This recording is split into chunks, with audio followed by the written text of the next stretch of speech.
আমন্ত্রণ জানাচ্ছি আপডেট সংবাদে। শুরুতেই জানিয়ে দিব গুরুত্বপূর্ণ শিরোনাম, এরপরেই থাকবে বিস্তারিত। ইসরায়েল ফিলিস্তিন পুরোদমে যুদ্ধ চলছে, আর জানিয়ে দেব আমাদের হাতে থাকা সর্বশেষ আন্তর্জাতিক আপডেট সংবাদ। হামাসের দাবি মানবে না ইসরায়েল, বললেন নেতানিয়াহু। এরপর জানাবো তুরস্ক বাণিজ্য বন্ধ করার চরম বিপাকে ইসরায়েল। আরও রয়েছে শিক্ষার্থী বিক্ষোভে বাম ডান দুই দিক দিয়েই বিপদে বাইডেন। সর্বশেষ থাকবে যুক্তরাষ্ট্রে থামছে না শিক্ষার্থীদের বিক্ষোভ, ছড়িয়ে পড়েছে দেশে দেশে। এতক্ষণ শুনছিলেন গুরুত্বপূর্ণ সংবাদ শিরোনাম, এখন জানিয়ে দিব বিস্তারিত।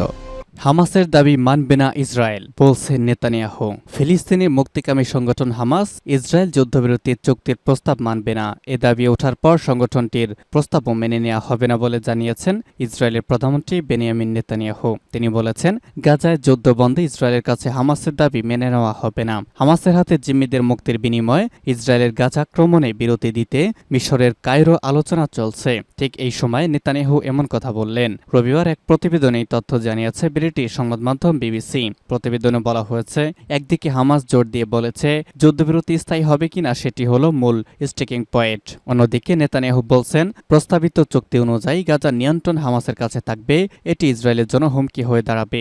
শনিবার কায়রোতে কাতার, মিশর ও যুক্তরাষ্ট্রের মধ্যস্থতাকারীরা হামাসের প্রতিনিধি দলের সঙ্গে বৈঠক করেন। এ সময় তারা হামাসের কাছে যুদ্ধবিরতি প্রস্তাবের প্রতিক্রিয়া শোনেন। প্রস্তাবে 40 দিনের যুদ্ধবিরতি এবং ফিলিস্তিনি বন্দীদের মুক্তির বিনিময়ে জিম্মিদের ছেড়ে দেওয়ার কথা বলা হয়। হামাস নেতা ইসমাইল হানিয়ার একজন উপদেষ্টা বলেছেন, তাদের সংগঠন সম্পূর্ণ গুরুত্ব সহকারে সর্বশেষ প্রস্তাবটি দেখছে। যে কোনো চুক্তিতে স্পষ্টভাবে গাজা থেকে ইসরায়েলি সেনা প্রত্যাহার ও যুদ্ধের সম্পূর্ণ সমাপ্তি অন্তর্ভুক্ত থাকতে হবে। রবিবার নেতানিয়াহু এক বক্তব্যে বলেন, আমরা এমন পরিস্থিতিতে মেনে নিতে প্রস্তুত নই যেখানে হামাস ব্যাটালিয়নগুলো নিজেদের বাংকার থেকে বেরিয়ে আসে ও আবার গাজা নিয়ন্ত্রণ নেয়, তাদের সামরিক অবকাঠামো পুনর্নির্মাণ করে ও আশেপাশে ইসরায়েলের নাগরিকদের হুমকি হয়ে ওঠে।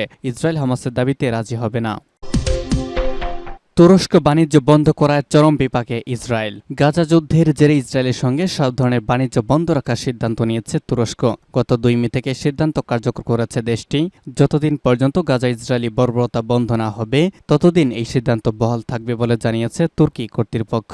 তুরস্কের এই সিদ্ধান্তে চরম বিপাকে পড়তে যাচ্ছে ইসরায়েল। তুরস্ক বাণিজ্য বন্ধের সিদ্ধান্তের 3 দিনের মাথায় এমন আভাস দিয়েছে ইসরায়েলি সংবাদ মাধ্যম ক্যালকালিস্টের প্রতিবেদনে বলা হয়েছে, তুরস্কের এই বাণিজ্য বয়কটের প্রভাব আগামী কয়েকদিনের মধ্যেই ভুগতে শুরু করবে ইসরায়েল। সংবাদ মাধ্যমটি জানিয়েছে, তুরস্কের এই সিদ্ধান্তের কারণে ইসরায়েল মৌলিক পণ্য, খাদ্যপণ্য এবং বাড়িঘরের দাম বেড়ে যাবে। সংবাদ মাধ্যমটি আরও জানিয়েছে, তুরস্ক বাণিজ্য সম্পর্ক ছিন্ন করার পর ইসরায়েলি সরকার বেশ অবাক হয়েছে, কারণ তারা ভেবেছিল তুরস্ক বাণিজ্য বন্ধ করে দেওয়ার হুমকি দিলেও এটি কখনো কার্যকর করবে না। কিন্তু তাদের অবাক করে দিয়ে তুর্কি প্রেসিডেন্ট রিসেপ তাইপ এরদোগান এমন কঠিন সিদ্ধান্ত নিলেন। সংবাদ মাধ্যমটির প্রতিবেদনে বলা হয়েছে, তুরস্কের বিকল্প বের করতে লম্বা সময় প্রয়োজন হবে, সঙ্গে নতুন করে চুক্তিও করতে হবে।